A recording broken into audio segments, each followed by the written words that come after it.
Eu sou Dagoberto, eu trabalho com tecnologia há muitos anos. Eu comecei a trabalhar com tecnologia no Citibank, depois fui para o Banco ABN, depois fui para a Microsoft, numa época que a Microsoft era relativamente pequena. Eu fui um dos primeiros colaboradores da Microsoft no Brasil. Fiquei 6 anos como diretor de marketing e vendas, 2 anos como diretor de estratégia. Tive a oportunidade de fechar um dos maiores contratos da Microsoft até recentemente, foi o contrato com o Banco Bradesco. O Bill Gates veio ao Brasil para assinar o contrato, e, como disse a Carol, ganhei o prêmio dentro da Microsoft por conta desse contrato. Em 2002, eu saí, fundei a Advance. Hoje nós somos uma empresa de treinamento e consultoria, especializados em atender grandes empresas de tecnologia.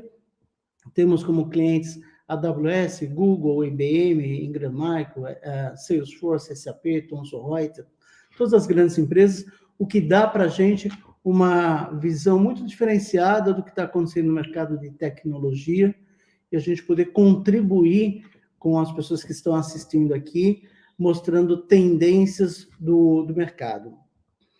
Adicionalmente, a gente tem essa pesquisa, edição número 60, que nós estamos fazendo. Então, trimestralmente, nós entrevistamos entre 4.000 e 4.500 empresas de tecnologia para entender o quanto elas estão crescendo, qual o investimento que elas estão fazendo em quadro de colaboradores, marketing, vendas, variáveis que elas estão tendo para ter alta taxa de crescimento. E é parte desse resultado que eu vou apresentar hoje para vocês aqui nesse painel. Eu vou começar falando de 2020 e 2021, só para criar um histórico que a gente poder depois pensar a respeito do futuro. 2020, nós tivemos a pandemia, então foi uma situação inusitada, todo mundo foi pego de surpresa. Eu estava participando de um grande evento de tecnologia um pouco antes da pandemia, ninguém sabia exatamente o que ia acontecer. 3 dias depois do evento, estava todo mundo trancado em casa, achando que em 7 dias a gente voltaria ao normal. 7 dias se transformaram em 14, 28, 2 anos e meio que a gente está trabalhando de maneira diferente e que a gente vai trabalhar diferente ainda por muito tempo. No mercado de TI, nós tínhamos um crescimento antes da pandemia de aproximadamente 10%. No ano da pandemia 2020, nós conseguimos, apesar de tudo, manter os 10% de crescimento. 2021, logo depois, como a Carol disse bem, um recorde exuberante, recorde histórico de crescimento, 23% de crescimento. Agora, um fato que chama muita atenção da gente, em 2020 e 2021, as empresas menores, empresas, revendas integradores, empresas de desenvolvimento de software que participam da pesquisa e que têm o faturamento menor do que 16 milhões de faturamento ano, foram as empresas que foram mais impactadas. Então, elas cresceram menos do que a média de mercado. O motivo disso, elas estavam menos preparadas para trabalhar de maneira remota. Quando foi todo mundo para casa, o pessoal não tinha tecnologia, não tinha acesso às informações, não tinha uma gestão que pudesse trabalhar de maneira remota, não tinha acesso aos clientes, os clientes menores também não tinham como ter acesso aos fornecedores. Quer dizer, o ecossistema todo levou muito tempo até se equalizar e começar a fazer a parte de compra e venda através de meios digitais. As grandes empresas com mais de 16 milhões de faturamento, se saíram muito bem, tiveram um crescimento muito acima da média de mercado, mesmo porque vendem para grandes empresas que também têm uma estrutura muito maior. Então, isso chamou muita atenção. Um outro fator que chama atenção, e a gente vem discutindo bastante a respeito disso, é olhando as categorias de empresas, a revenda integradora, empresa de desenvolvimento de software, que trabalham de maneira tradicional. Então, ali a primeira coluna, hardware, venda tradicional, software, venda tradicional. Elas tiveram, em 2020 e 2021, um crescimento abaixo da média de mercado. E se a gente olha do outro lado, ali na barrinha verde, as empresas que oferecem soluções de nuvem, infraestrutura como serviço, plataforma como serviço, software como serviço, com um crescimento espetacular Então, você olha, é acima de 30% de crescimento. É como se a gente olhasse, de um lado, tem o pessoal de hardware e software que está lá no lago, com uma varinha de pescar, vem, pum, pega um peixinho pequenininho, e aí do outro lado tem alguém com uma baita de uma rede, joga a rede, pega um monte de peixe ao mesmo tempo, e está roubando muita fatia de mercado do pessoal tradicional. A gente tem visto nos últimos anos as empresas tradicionais de hardware e software tentando fazer ou fazendo o movimento de transição, começando a oferecer a parte de ofertas de nuvem, mas não é um modelo, uma transição suave. Tem muita coisa a ajustar na empresa, a empresa tem que olhar toda a parte do impacto financeiro, tem que mudar a parte de marketing, tem que mudar a parte de vendas. Para quem trabalha a parte de hardware, vai ter que mudar todo o modelo de negócios, tem que agregar um componente grande de serviço, o que é uma oportunidade, né, porque faz com que você tenha uma margem de lucro maior. Então, essa transição, ela permite que você tenha dois componentes muito positivos, que é aumento de receita recorrente e aumento de margem. E para isso, você tem que começar a pensar como oferecer para o teu cliente projetos de migração da infraestrutura tradicional para nuvem, como ajudar ele a fazer redesenho de arquitetura, a trabalhar toda a parte de cibersegurança, que é uma grande preocupação dos últimos anos, como agregar a parte de serviços gerenciados, monitoramento, sustentação, como ajudar o cliente na parte de geração de custos. Quando você vai de uma oferta tradicional on-premises para nuvem, a diversidade de coisas que você tem na nuvem é fantástica. Então, dá para colocar backup, por exemplo, em dispositivos diferentes, com custos diferentes, tem instâncias diferentes. Então, tem muita coisa que você pode ajudar o teu cliente em redução de custos. E a parte de gestão de governança, saber se o cliente está usando todos os modelos para garantir que ele esteja em conformidade, correndo o menos risco possível no ambiente de nuvem. Isso é muito bom, porque isso gera uma oportunidade de venda de serviço fantástica, com uma margem muito acima do que a venda de hardware tradicional. Nós temos aqui no meio as empresas de serviço, que tiveram uma taxa de crescimento de cerca de 10% em 2020, 21% ou 22% em 2021.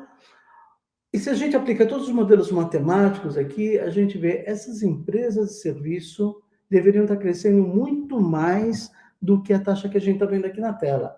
Só não estão crescendo porque a gente sofre de falta de mão de obra há muitos anos e a gente vem agora chegando num ponto crítico. O que tem de interessante, dando um spoiler do que a gente vai ver lá na frente, algumas empresas de serviço transformaram essa falta de mão de obra em um diferencial competitivo. Então, tendo taxas de crescimento acima de 50%. Então, é interessante que a gente pode ter, de um lado, empresas chorando, tendo falta de mão de obra como ponto fraco, e do outro lado, a gente aproveitando muito essa oportunidade. Olhando o crescimento do mercado de TI, trimestre a trimestre nos últimos anos, a gente sempre teve um primeiro trimestre um pouco mais fraco, mas em 2021 nós batemos um recorde histórico, deu 16% de crescimento, nunca antes, no primeiro trimestre, a gente teve um crescimento tão grande. O segundo trimestre, historicamente, sempre é o trimestre mais fraco do ano. Em 2021, aconteceu uma anomalia, nós batemos 27% de crescimento, impulsionado por muitas compras de governo que entenderam de que tecnologias são projetos de longo prazo e que haveria um ano eleitoral em 2022, e que, então, tinham que ser comprados projetos no segundo trimestre de 2021 para poder implementar ainda em 2021 e poder fazer a propaganda em 2022. Então, em 2021, ocorreu pela primeira vez uma mudança de sazonalidade de compra em governo, e por isso 27% de crescimento. E fechamos o ano com 23% de crescimento, novamente recorde histórico que a gente tem. Passamos para 2022, ainda com excelentes notícias, primeiro trimestre batendo recorde histórico, 21% de crescimento, segundo trimestre forte, 22% de crescimento, e dá uma derrapada agora no terceiro trimestre, só, né? E a gente fala só agora nesse momento é até estranho, né?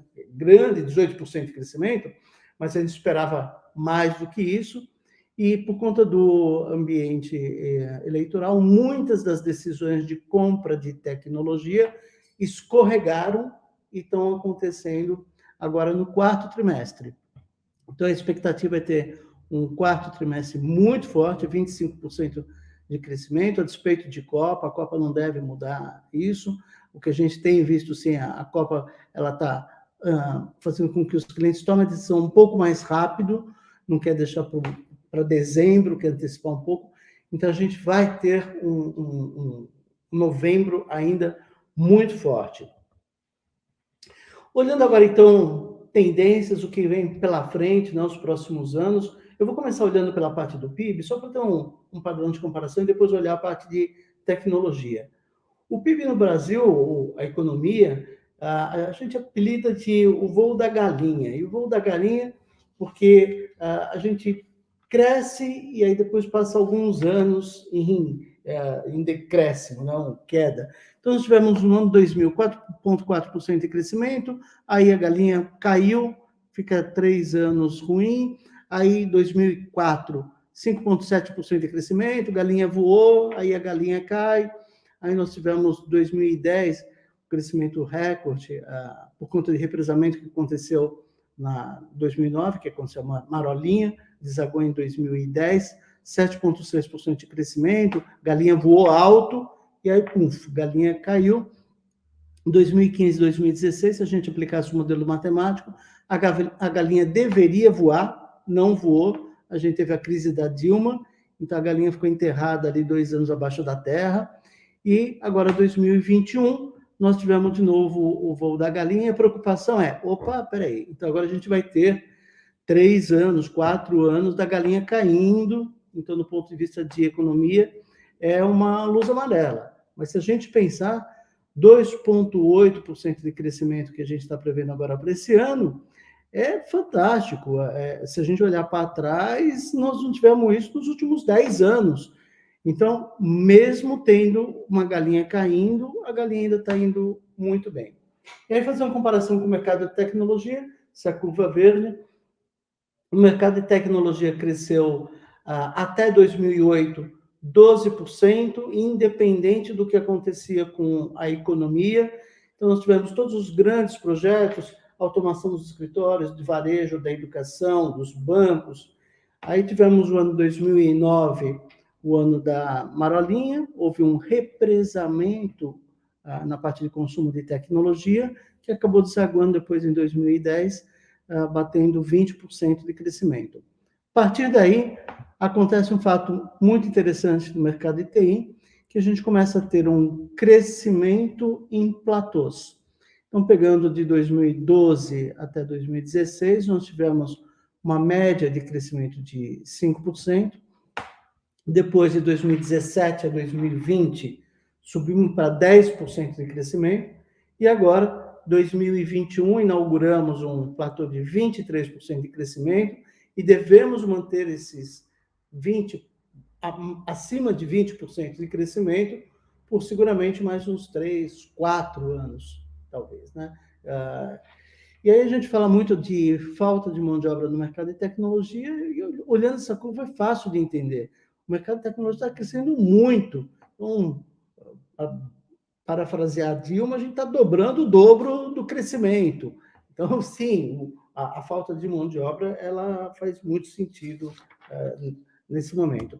O que justifica a gente pensar nesse quarto platô e ter esses mais de 20% nos próximos anos? Primeiro, a parte de 5G, a gente começa a ver uma forma diferente de comunicação entre as empresas e o consumidor, um monte de dispositivos de IoT que vão ser implementados e coletar informação para a gente poder fazer a análise, uma tecnologia onde a gente vai conseguir estar conectado ao consumidor a qualquer momento, entendendo o que ele quer, comunicando promoções, propagandas para ele.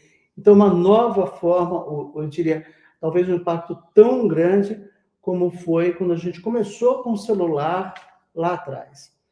Segunda coisa que a gente olha é a parte do déficit de tecnologia.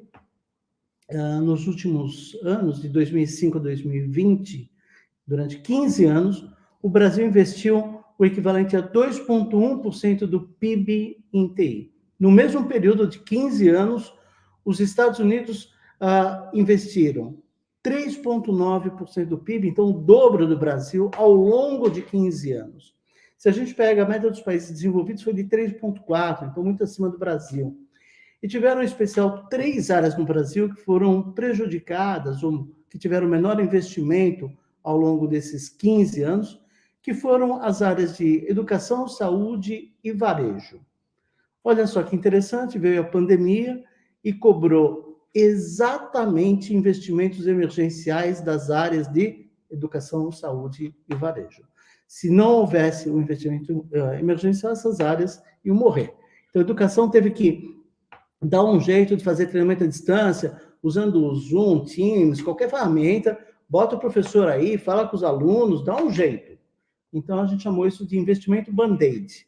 Aí, agora, passado toda essa correria, tem que tirar o Band-Aid e fazer um curativo decente. Então, a gente está vendo, nos próximos anos, investimentos coerentes e consistentes nas áreas de educação, saúde e varejo. E se a gente olhar o ano 2020, a gente já mudou esse cenário, então nós investimos 3,0% do PIB em TI, 2021 já pulou para 3,6%. Então a gente começa a reduzir esse déficit de tecnologia e isso justifica novamente o platô que a gente vai ter de crescimento, colocando a gente ao mesmo nível de tecnologia dos outros países. Onde a gente tem visto que vai aumentar muito o consumo de TI agora para os próximos anos. Primeiro, empresas de porte médio e pequeno, é o que a gente chama de SMB ou PME, são empresas que consumem o mínimo necessário de tecnologia, que agora começam a entender de que, depois da pandemia, tem que usar a tecnologia. A tecnologia é essencial para a sobrevivência e crescimento. E aí começam a consumir tudo que diz respeito à tecnologia, não só o que é obrigatório regulatório, mas uma série de produtos satélites ORP para fazer análise, busca de informação, tomada de decisão. Então, descobriram um grande mundo de apps, indo a marketplace, baixando o aplicativo, usando, e aí se gosta, continua pagando, se não gosta, para de pagar, e está resolvido. Então, a SMB passou a ser e vai ser um grande consumidor de tecnologia, e o número de empresas que a gente tem nesse segmento é gigantesco. A gente vê também um aumento muito grande de ofertas de infraestrutura como serviço, então a parte de nuvem, a parte de alocação de equipamentos, locação de equipamentos, aluguel de equipamentos, a parte de cibersegurança, e empresas de fábrica de software e alocação de desenvolvedores que estão crescendo de maneira muito grande. A inflação, que foi uma grande vilã o ano passado, nós batemos, em 2021, 10,1% de inflação, fazia muito tempo que a gente não via isso, né? A gente viu isso só lá na crise da Dilma, 2015, 2016, onde a inflação fez com que o crescimento que a gente tivesse em TI fosse altamente impactado. A gente, do ponto de vista real, teve um decréscimo, uma recessão. Então, a preocupação fosse que, agora, por uma série de fatores, não só no Brasil, mas toda a parte da guerra da Ucrânia, gerando a preocupação de aumento de inflação global, pudesse impactar o Brasil, mas aparentemente não vai acontecer.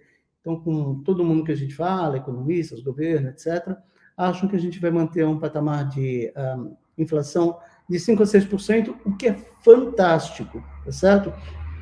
A preocupação é, o ano passado, por exemplo, que a gente cresceu 23%, se a inflação foi 10%, significa que, do ponto de vista real, eu cresci só 13%. Né? Então, com 10% de inflação, é um ladrão silencioso que entra na casa da gente e rouba o dinheiro e a gente não percebe. a maior parte das empresas de tecnologia não conseguiu repassar para o consumidor esses 10% de inflação, conseguiu só repassar 7,5%, sendo que 2,5% saíram da margem de lucro, saiu do bolso do empresário. Então, graças a Deus, essa preocupação não deve acontecer agora para os próximos anos. O que a gente vai ver do ponto de vista de cenário, as empresas de hardware e software tradicionais vão continuar tendo crescimento abaixo da média de mercado, vão ter margem de lucro abaixo da média de mercado, e do outro lado, as empresas de nuvem, infraestrutura como serviço, plataforma como serviço, software como serviço, crescendo de maneira fantástica e tendo margem de lucro simplesmente fantástico. Para piorar aqui o cenário de quem vende a parte de hardware, está tendo um grande problema de logística, que já desde o ano passado, então muitos dos equipamentos ou dos fornecedores estão tendo prazo de entrega de 12, 13 meses. E aí a revenda integrador tem que repensar o modelo de negócio. E tem que falar, não posso ficar 12, 13 meses sem vender. Então tem que fazer um exercício de olhar e falar assim, o que eu posso vender agora? O que tem disponível para vender agora? E isso tem sido um fator de mudança para que quem vendia só o hardware tradicional começa a fazer ofertas de nuvem e fazer a parte de oferta de serviço como forma de ter o que vender ao longo desse período. Muito bem. Existe um fator no mercado brasileiro que a gente chama de polarização. A polarização, embora em 2020, a primeira barrinha lá em cima, a gente teve uma média de crescimento de 10,4%, nós tivemos empresas indo muito bem e empresas indo muito mal. Então, 5% daquele vermelho mais intenso são empresas que tiveram uma retração, reduziram o faturamento em mais de 30%. E do outro lado, a gente tem 5%, o azulzinho ali, que tiveram um crescimento acima de 50%.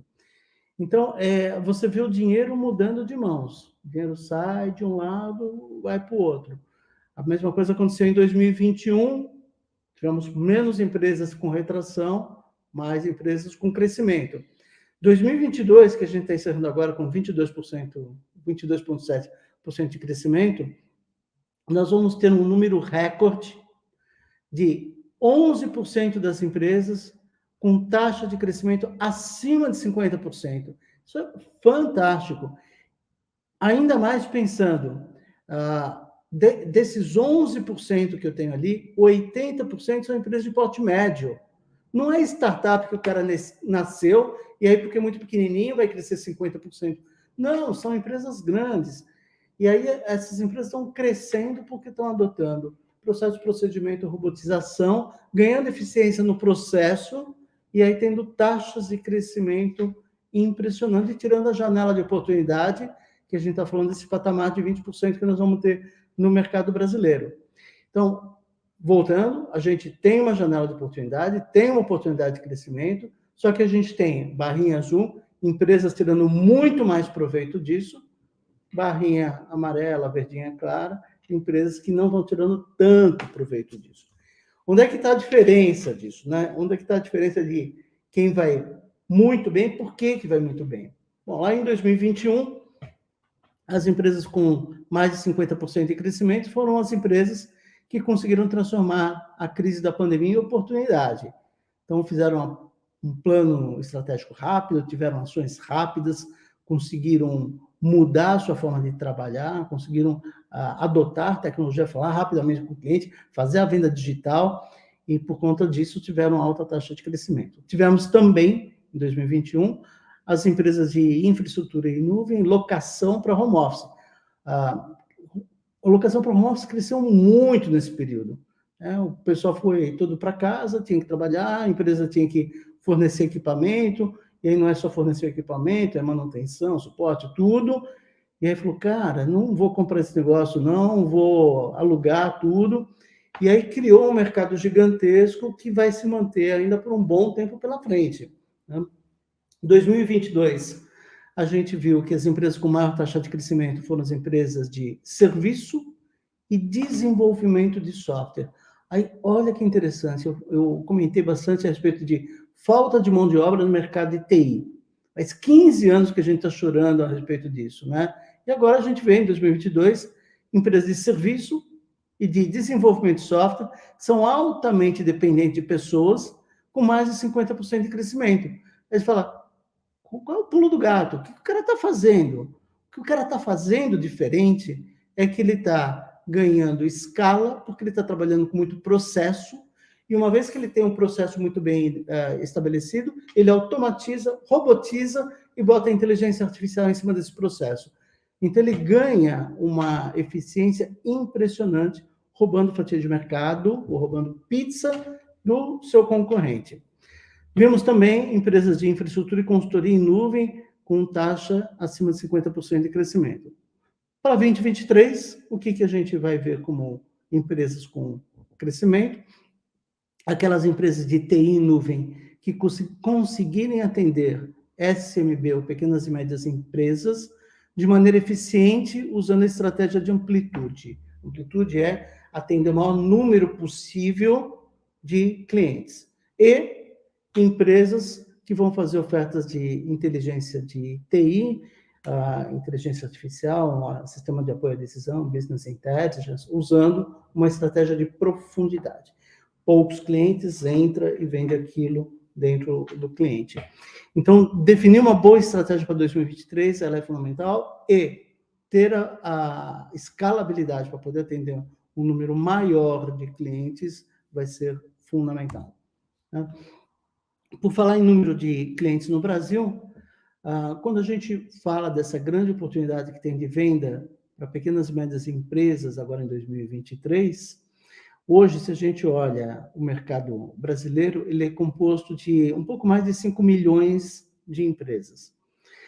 O Brasil, hoje, ele tem no ecossistema de TI cerca de 20 mil empresas, que são revendas integradores, empresas de serviço, empresas de desenvolvimento de software, compõem esse ecossistema. 80% das empresas de TI têm foco em atender poucos e grandes clientes. 80% significa 16 mil empresas. Essas 16 mil empresas atendem uma média de uns 50 clientes. Então, se eu fizer uma conta rápida, português aqui de padaria, deu uns 800 mil clientes que são atendidos hoje pelo ecossistema de TI. Então, eu coloquei aqui, usando o sistema Sidra do IBGE, né, a faixa de número de empresas que a gente tem no Brasil, quebrado por número de colaboradores. Então, se a gente pega ali número de colaboradores de 20 a 29, até mais de 500, é onde o mercado de TI está atendendo hoje. Todas as empresas de TI estão focando em grandes ou maiores empresas. E tem um mercado que a gente está falando aqui, que é uma zona verde, ou um mar azul fantástico, que são 4,4 milhões de empresas que querem comprar tecnologia, não sabem de quem comprar, não tem uma revenda integrador que faça o atendimento para ele, e tem que entrar na internet e buscar um autoatendimento para conseguir fazer a compra. Então, uma oportunidade gigante que a gente vai ter agora para 2023 de atender esses 4,4 milhões de empresas, não só com produto, mas com serviços em cima de tecnologia. Muito bem, para 2022, 2023, a gente vai falar de uma sigla que vai ficar muito famosa no mercado, de MIM, de modernização e monetização. Em inglês, modernization and monetization. E ela acontece tanto na parte de hardware, quanto software, quanto serviço. Na parte de hardware, a gente vai ajudar os clientes a ir para a nuvem de maneira segura, de maneira coerente. Então, modernização é mover o cliente para a nuvem, seja do on-premises para a nuvem, de um provedor para o outro, mas ajudar o cliente também no redesenho de arquitetura, buscando componentes mais baratos, instância, armazenamento, adicionar componentes de segurança e oferecendo uma camada de serviço que vai fazer com que o revendedor integrador aumente a sua margem de lucro. A monetização é ainda ir além disso, oferecer a parte de sustentação, gerenciamento de contas, gerenciamento de custo, renegociação de licenças, fazer a gerência de risco e segurança usando melhores práticas, com toda a parte de arquitetura, produtos, monitoramento, a parte de backup e disaster recovery. Então, existe um mundo a ser explorado, e a revenda integradora que fizer isso consegue aumentar dois aspectos importantes: receita recorrente e margem de lucro. A gente vê nas empresas de serviço acontecer também essa parte de modernização e monetização. Hoje, a maior parte das empresas de serviço, ela trabalha de maneira artesanal. Eu te botou a foto da vovozinha fazendo tricô, leva muito tempo para fazer alguma coisa, tudo é feito sob medida e tudo. Mas as empresas que estão com mais de 50% de crescimento estão trabalhando com processos, estão criando bibliotecas para reusabilidade de parte do serviço, módulos de conhecimento e metodologias, atividades e relatórios pré-montados, apresentações de uma prova de conceito, tudo pré-montado, proposta, ata, RFP. A ideia é criar um monte de Lego para que eu possa replicar e transformar o meu serviço em escala, incluindo pacote com a parte de marketing, venda, implementação, tudo. Então, é mais fácil de vender, é mais fácil de implementar. A monetização aqui é buscar montar uma solução para o cliente, usando o máximo possível dos pacotes pré-montados. Hoje, a maior parte das empresas de serviço vai no cliente e faz o que o cliente quiser. Isso significa que cada projeto é um projeto novo. Isso significa que a tua margem de lucro é menor. Quando você vai no cliente proativamente e você oferece coisas que você pré-montou, a tua margem de lucro ela é muito maior, a tua efetividade ela é muito maior. Então, a reusabilidade desse pacote vai fazer grande diferença na parte de margem de lucro das empresas de tecnologia. Na parte de software, também a gente vai ver uma mudança muito grande. As empresas que desenvolvem software vão ter que levar o software on-premises para a nuvem, mas tem que fazer isso usando os benefícios da nuvem, senão o custo fica absurdo, inviável. Então, você fazer isso através de sistema de virtualização é legal, é uma forma, é a primeira forma, mas isso não vai te dar um ganho de escala e custo. Então, você tem que começar a trabalhar troca de banco de dados, ou a parte de desacoplar banco de dados, trocar banco de dados proprietário por open source, passar a storage procedures para código, usar container, microserviço, desacoplar banco de sistema operacional para poder trabalhar com o sistema operacional open source muito mais barato. E na parte de monetização, é olhar como é que eu ganho dinheiro à medida que eu estou fazendo essa modernização. Se a gente pegar a maior parte das empresas no Brasil, esse processo de modernização, ou seja, pegar o software on-premise e passar para a versão cloud, vai custar o equivalente a 1 ano de faturamento. Gente, a grana aqui não acaba mais. Tem empresa que vai levar 5 a 7 anos para fazer isso. Daqui 5, 7 anos a tecnologia é outra, já é outra história, não vai conseguir parar de fazer transcrição de código nunca. Então, tem que repensar o modelo de negócio, tem que falar como é que eu ganho dinheiro enquanto eu estou fazendo a parte da modernização. Como é que eu quebro o meu produto em componentes e como é que eu comercializo diferente. Software todo mundo comercializa hoje da mesma forma, que é taxa de setup e uma mensalidade. Cara, tem que pensar, vamos fazer um monte de pequenos aplicativos ali dentro para que o consumidor possa consumir e pagando, e vou aumentando a parte de consumo e aumentar a parte de marcha. Então, repensar isso vai ser fundamental agora para os próximos anos. Um outro aspecto importante, as empresas de desenvolvimento de software perceberam que trabalhar em infraestrutura de nuvem é muito complicado. Então, estão fazendo parcerias com revendas integradores para que a revenda cuide da sua infraestrutura para poder trabalhar. Então, as empresas de desenvolvimento de software passaram a ser clientes e vão ser clientes de revendas integradoras que vão oferecer a parte de infraestrutura como serviço. Bom, Estamos chegando aqui quase já no final. Eu queria falar sobre a parte de falta de mão de obra. A gente falou bastante a respeito disso. 72% dos empresários de TI acham que falta de mão de obra só vai ficar pior daqui para frente, né? Então tem que buscar alternativas. Quais são as alternativas que a gente tem que buscar? Tem o que a gente chama de receita de bolo básico, todo mundo já devia estar fazendo, mas nem todo mundo está, que é ter política de atração e retenção melhor. Então, uma coisa muito legal que as empresas estão fazendo na parte de atração é chegar para o pessoal de marketing e falar assim: ô marketing, vem aqui, senta com o pessoal de RH, explica para o pessoal de RH como é que você faz para atrair novos clientes. E aí, RH vai usar as mesmas técnicas para atrair novos talentos. Então, a gente vai começar a ter um RH usando técnicas de marketing. A gente vai ter um RH que vai aprender com vendas as técnicas para poder fazer prospecção, qualificação e negociação com talentos, usando o que vendas sabe fazer muito bem com os clientes. As empresas vão ter que trabalhar muito a parte de treinamento e capacitação interna. A universidade não vai conseguir suprir o que a gente tem de falta de mão de obra. Não dá. Então, a gente está vendo grandes empresas fazendo as suas universidades para poder pegar pessoas menos favorecidas, terceira idade, treinar todo mundo em programação, desenvolvimento, botar o pessoal para trabalhar em tecnologia. Então, o treinamento é fundamental, não só em programação e desenvolvimento, mas em todas as partes envolvidas nas empresas de TI, seja marketing, vendas, operações. Tem que ter programa de estagiário, tem que ter parceria com universidades e centro de ensino.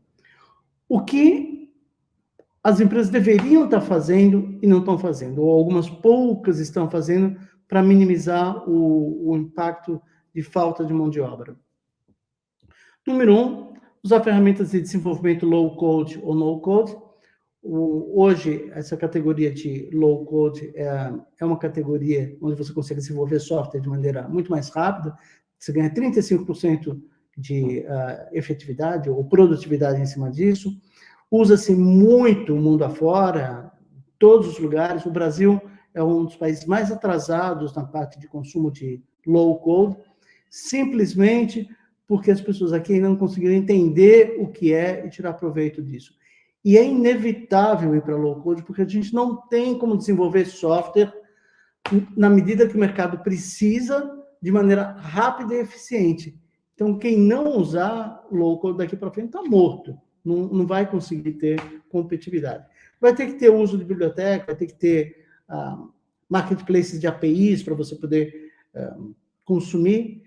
E aí, a dica que eu diria assim, para quem está me assistindo agora, nesse momento, pega papel, lápis. Se tiver que lembrar uma coisa só da minha palestra, lembre o seguinte: para você ter melhor margem de lucro, a sua preocupação nos próximos 2 anos é criar processo, procedimento, documentar tudo que você puder, porque tendo processo, procedimento, você consegue automatizar esse processo, robotizar esse processo, botar depois a inteligência artificial em cima disso e ganhar eficiência de escala. Então, você vai ganhar mercado, você vai ganhar receita recorrente, você vai ganhar margem. Isso é fundamental daqui para frente.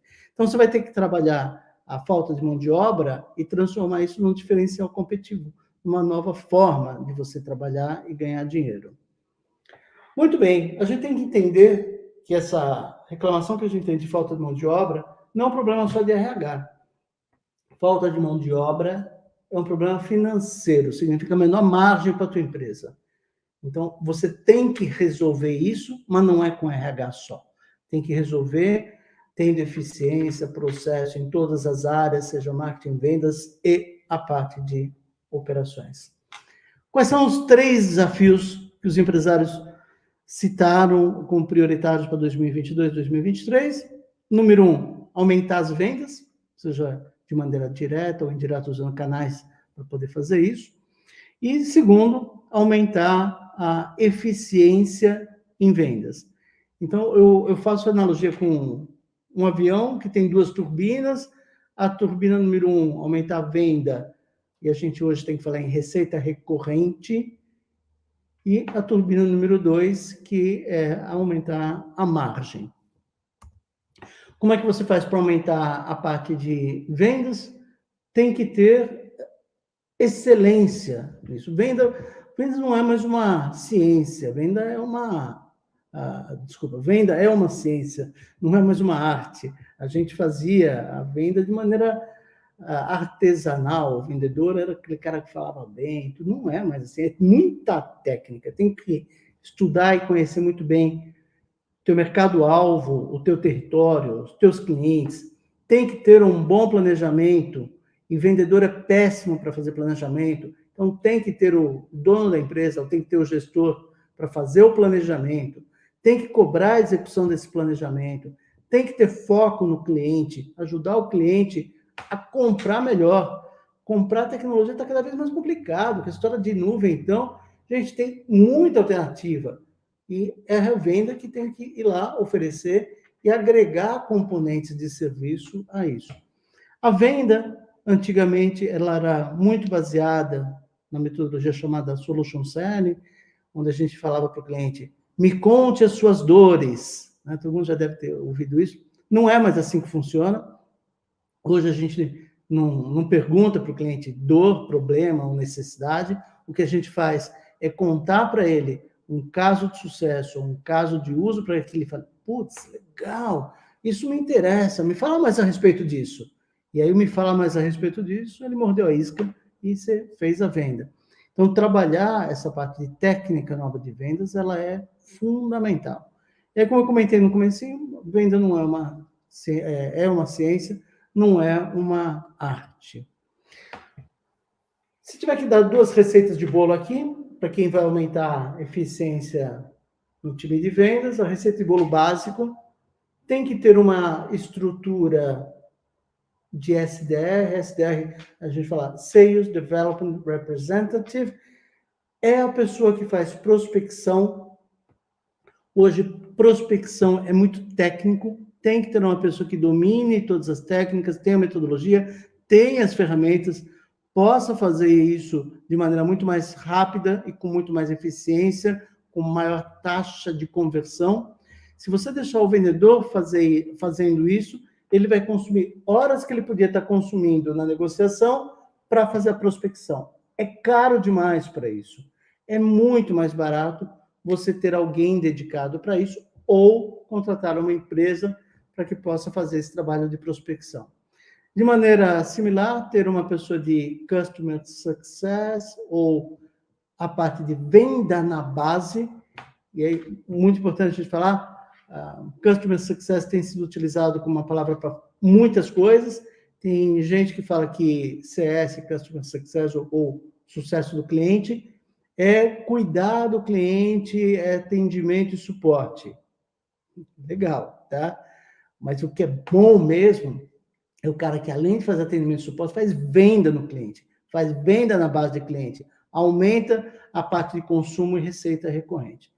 Tem que ter uma ferramenta de cultura de CRM, de pipeline, então, CRM não é só ferramenta, tem que saber trabalhar, tem que ter um processo, tem que ter gestão, tem que ter alguém que vai analisar o funil de vendas, a parte de taxa de conversão, o ticket médio, o ciclo médio de vendas, tem que olhar como é que vai propor melhorias para isso, tem que treinar e capacitar o pessoal de vendas no básico de vendas, que é a parte de venda consultiva, entendendo essas novas técnicas de abordagem, e tem o que a gente chama de receita de bolo avançada.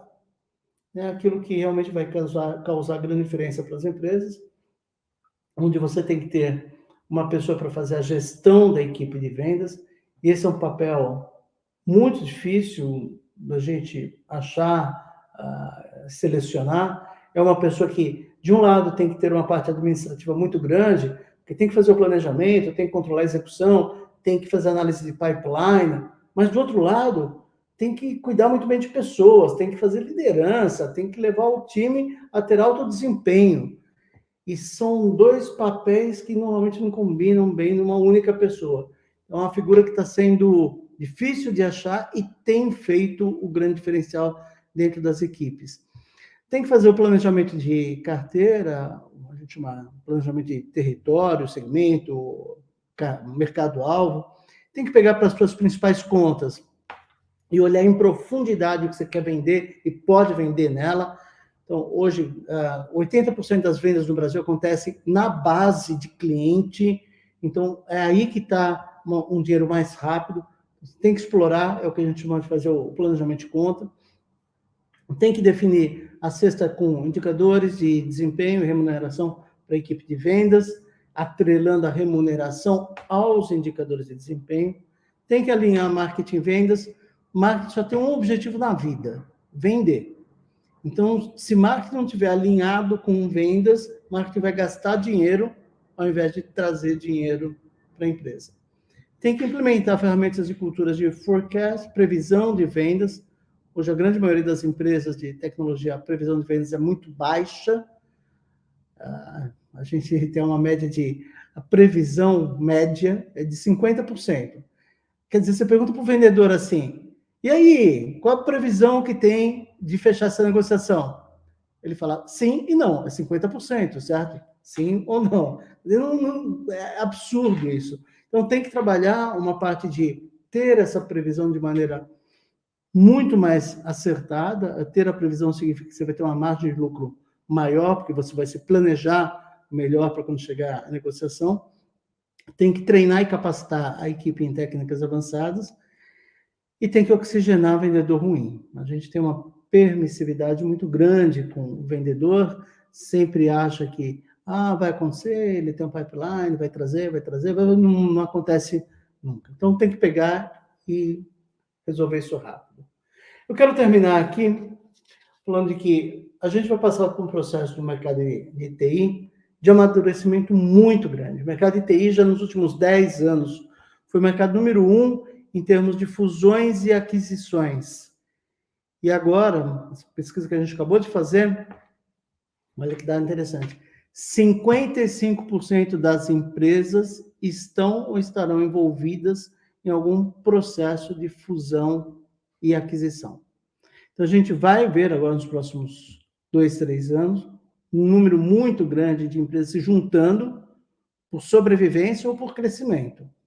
E isso vai fazer com que a gente tenha empresas maiores no mercado, mudando todo o painel competitivo. Então, é importante você ter isso no radar e ver se não está na hora de você também pensar em uma alternativa como essa para ganhar massa muscular e poder competir melhor no mercado. Minhas conclusões aqui da palestra. Uma única palavra que vocês têm que lembrar daqui para frente é o tal do M&M, fazendo até a brincadeira com o docinho lá, modernização e monetização. Então, você tem que estar muito atento e olhar para a sua empresa nos próximos 2 anos, como modernizar o que você está oferecendo, como monetizar, aumentar a tua margem de lucro, como oferecer produtos que possam aumentar a tua fatia de mercado, receita recorrente, como ganhar espaço nesse mercado. Então, existe uma janela de oportunidade gigante, a gente vai ter um crescimento acima de 20%, como nunca antes a gente teve nisso, mas nem todas as empresas vão ter a mesma taxa de aproveitamento. Aquelas que tiverem melhores processos, procedimentos e conseguirem fazer a parte de automação, robotização, são as empresas que vão ganhar escala, vão conseguir vender mais para pequenas e médias empresas e vão conseguir comer a pizza dos outros que vão perder o pedaço de pizza. Última receita de bolo, né? Para quem quer ter alta taxa de crescimento, acima de 50%, vai ter que não só fazer a receita de bolo básica, que é analisar mercado, redesenhar modelo de negócio, escolher corretamente a carteira de ofertas, estabelecer plano com estratégia e ações, estruturar as áreas de marketing e vendas, ter grande disciplina na execução do plano, pensar em inovação, ter grande velocidade para planejar, executar, aprender, ajustar o plano. Tudo isso é básico. Isso já tinha que fazer, tem que estar fazendo. Agora, para ter alta taxa de crescimento, além disso, vai ter que preparar marketing e vendas para destravar os clientes e comprar de maneira mais rápida, criar processo, automatizar, robotizar, fazer mais com menos e pensar na modernização e monetização. Existe uma janela de oportunidade gigante pela frente, está na sua mão decidir o que você quer para a sua empresa. Senhoras e senhores, muitíssimo obrigado.